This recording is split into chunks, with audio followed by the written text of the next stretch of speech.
싫어하는 인생공부, 안녕하십니까, 송희복입니다.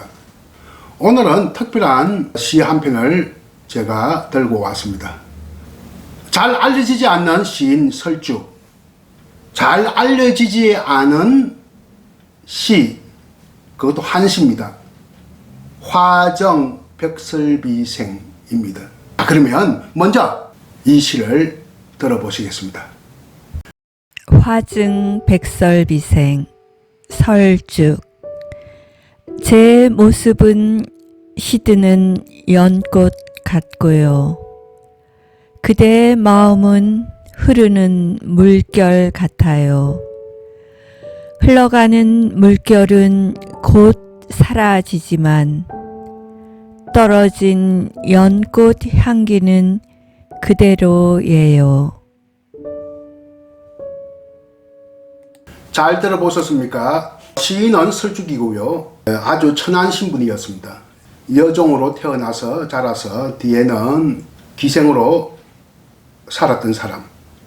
고향은 경북 봉화입니다. 안동근 씨의 여종인데 아주 어릴 때부터 굉장히 똑똑하고 지혜롭고 또 뭐랄까 노래도 잘하는 그 좀 재능 있는 여종이었는데 이 집에 출입을 자주 하던 한 늙은 선비가 성이 성씨입니다. 성노라고 하는데 이 사람도 거의 알려지지 않는 사람입니다. 이 사람이 10대 소녀인 설죽을 뭡니까? 데리고 살려고 해서 친구의 집안 사람인 안동근 씨에게 면천을 부탁을 해서 그러니까 종으로부터 해방되는 거. 그래서 내가 서울로 데려가서 그 강서구 쪽에 지금의 강서구 쪽에 한 10년간 살다가 죽었습니다. 나이 차이도 많이 납니다. 이 선비와 아마 부인은 전쟁 시기에 죽었던 것 같아요. 설죽은 임진왜란 정유재랑 끝난 그 직후에 태어난 것 같아요. 정확한 그 생물 연대는 알 수가 없습니다만 1600년, 1600년 안팎이 아니겠는가 이렇게 우리가 생각을 해볼 수 있겠고요. 설죽은 그러니까 전형적인 전후 세대다. 전쟁 이후에 바로 태어난 세대다. 전쟁 체험은 하지 않았다. 온 나라가 폐허가 된 시대에 살았다. 국가 재건에 매진하던 시대니까 모든 것이 다 파괴되어 있습니다. 제도적으로 건물도 파괴되어 있고요. 그래서 서울에서 10년 사니까 나이가 26이 된 거예요. 그래서 서울에서 그러니까 이제 아마 성이 성씨인 선비가 죽었으니 의지가지가 없지 않습니까? 그 이후의 기록을 보면 전주 격사에 근무했다고 하는 거 보니까 강기거든요. 그러니까 기생이라고 하는 것은 10대 중반에 시작되는데 그리고 한 20대 중반에 퇴기가 되는데 퇴기가 될 무렵에 기생이 되는데 제도적인 기생은 아닌 것 같아요. 임시 땜빵용 기생이 아니겠느냐. 기생 제도가 사실상 없던 시대가 아니겠느냐. 왜? 전쟁이 바로 끝난 시대니까요. 태평성대의 기생이지 그 난세의 무슨 기생입니까? 그래서 약간 기생 비슷한 삶을 살았다. 주로 손님들 그러니까 간청에 오는 손님들과 더불어 시를 주고받을 수 있는 그러니까 좀 노래 정도 부를 수 있기 때문에 할 수 있었던 기생이 아니겠느냐 그런 생각이 들고요. 시 작품이 엄청나게 많습니다. 비슷한 시기에 살았던 유명한 기생 시인이 있어요. 부안의 기생 이매창하고 비슷한 시기에 살았습니다. 근데 이매창은 굉장히 유명하지만 이 설죽은 거의 알려지지 않는 기생 시인이거든요. 그런데 이매창도 많은 시를 남겼는데 더 많이 남겼어요. 그래서 167편 남겼습니다. 여기저기 떠돌이 생활을 하다가 결국은 나이가 어느 때인지 모르겠지만 한 40대인가요? 어느 때인가 모르겠지만 고향 봉화로 들어가서 살았는데 그가 선시 원고가 후세 선비들에게 좋은 시라고 해서 이렇게 책으로 묶어지는지 아니면 필사본을 전해지는지 지금까지 167편인데 조선시대 여성 시인은 다 합해서 한 200명 정도 됩니다. 그 중에 기생이 제일 많아요. 기생, 여염진, 여자, 뭐 여러 가지 삶을 살았던 종류의 여성들이 한 200명 되는데 남아있는 시가 한 2000편 된대요. 그러니까 설주기 선시가 167편이니까 거의 안에 10%에 가까울 정도다.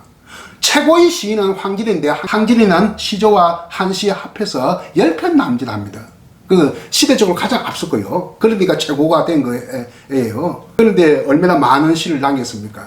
그러니까 대단한 시는 앞으로 충분히 연구의 가져가 된다. 그러니까 우리나라의 3대 기생시인이라고 할 수 있겠죠. 송도, 즉 개성의 항진이, 부안의 매창, 그리고 봉하의 방금 말한 설죽. 설죽, 눈설자, 대나무 죽자. 대나무 잎에 눈이 쌓여 있다. 그것을 뜻합니다. 아마 전주 객사에 근무할 때 어떤 한 선비를, 나그네 선비를 만났던 것 같아요. 그래서 시를 주고 받았는데 시 제목이 화정백설비생이라고 한 것을 보니까 이것은 하답시입니다. 선비가 설죽에게 시를 써주니까 그에 대한 답으로 써주었습니다. 화정하는 것은 하답해 드리다 그 말이거든요. 누구에게? 백설비생에게. 백설비라고 하는 것은 사람 이름이 본명이 아닐 겁니다. 물론 백시라는 성이 있습니다만 그냥 익명으로 처리한 거예요. 그러니까 흰눈, 백설이 흰눈이거든요. 비자가 날 비자란 말입니다. 흰눈 휘달리는 님에게 별명을 쓴 거예요. 흰눈 휘날리는 님에게 하답해 드리다. 제 모습은 시드는 영국 같고요. 그러니까 사실혼 생활도 한 10년 했으니까 사실은 가부 아닙니까? 그러니까 시드는 영국 같아 하는 겁니다. 제 모습은. 그대의 마음은 흐르는 물결 같아요. 1년과 2년. 이것은 오온시로 되어 있는데 기성정결이니까 다 합해서 20자밖에 안 되는 시입니다. 굉장히 짧은 시죠. 그러니까 굉장히 설죽이 백설비에게 마음이 들었던 모양입니다. 그러나 무슨 러브 어페어 이렇게 잘 이루어질 수 없는 그런 처지 아닙니까? 자기는 또 기생이고 또 그리고 가부고. 그래서 흘러가는 물결은 곧 사라지지만 당신은 움직임이요 나는 머뭅니다. 당신은 움직여야 할 사람 나그네고 나는 이곳에 머무러야 할 사람이니까 뭔가 이루어질 수가 없는 거 아닙니까? 한자로 하면 동중, 그대는 동이요 나는 정이거든요. 그대는 움직임, 나는 머뭅니까? 이렇게 지속적으로 만날 수 없다. 어쩌다 하면서 이렇게 만날 수는 있지만, 그러니까 그대를 백설비라고 하는 익명의 별명의 선비를 흘러가는 물결로도 언유하고 있네요. 흘러가는 물결은 곧 사라지지만 떨어진 연꽃 향기는 그대로예요. 하잔향불사인데 화가 이게 연꽃이라는 뜻이고요. 잔은 세잔하다 그 뜻이거든요. 앞에는 1행에는 잔하가 나오고 마지막 행 4행에는 하잔이 나옵니다. 글자 순서가 이렇게 바뀐 대로 나옵니다. 1년에 잔하하는 것은 시드는 연꽃이라는 뜻이고 마지막 행은 하잔은 연꽃이 시들어 연꽃이 져서 이 말입니다. 향기는 불사다. 죽지 않는다. 마지막 두 글자 불사 죽지 않는다. 이게 바로 신의 한 수예요.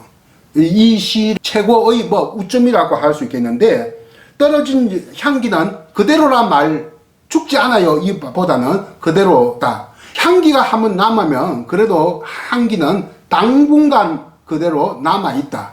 흘러가는 물은 한 번에 순간에 사라져버리지만 향기는 그대로 남아있다. 다시 말하면 나의 마음은 당신에 대한 호감은 나는 그래도 남아있다. 잔잔한 향기처럼 내게 남아있다. 이런 뜻입니다. 마음에 든 손님이었을 것이라고 생각이 되고요. 떠날 사람에 대한 아쉬움을 이 시로서 표현했습니다. 움직임과 뭐점, 동과 정, 소멸과 남는 것. 남는 것이라는 것은 향기가 남는다는 뜻인데 연모의 마음은 쉽게 가시지가 않는다 하는 것을 은근히 지금 이야기하고 있는 겁니다. 이것을 한자 표현으로 죽지 않는다. 불사라고 이렇게 표현한 것은 아주 빼어난 표현력이다 할 수 있겠고요. 아까 이야기했습니다만 좀 가장스럽게 이야기한다면 신의 한 수의 표현이다.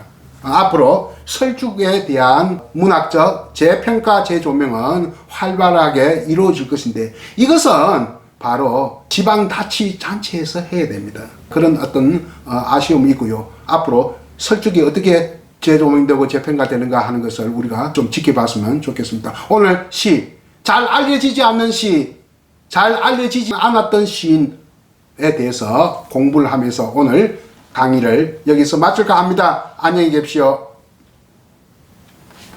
화증 백설비생 설죽 제 모습은 시드는 연꽃 같고요. 그대의 마음은 흐르는 물결 같아요. 흘러가는 물결은 곧 사라지지만 떨어진 연꽃 향기는 그대로예요.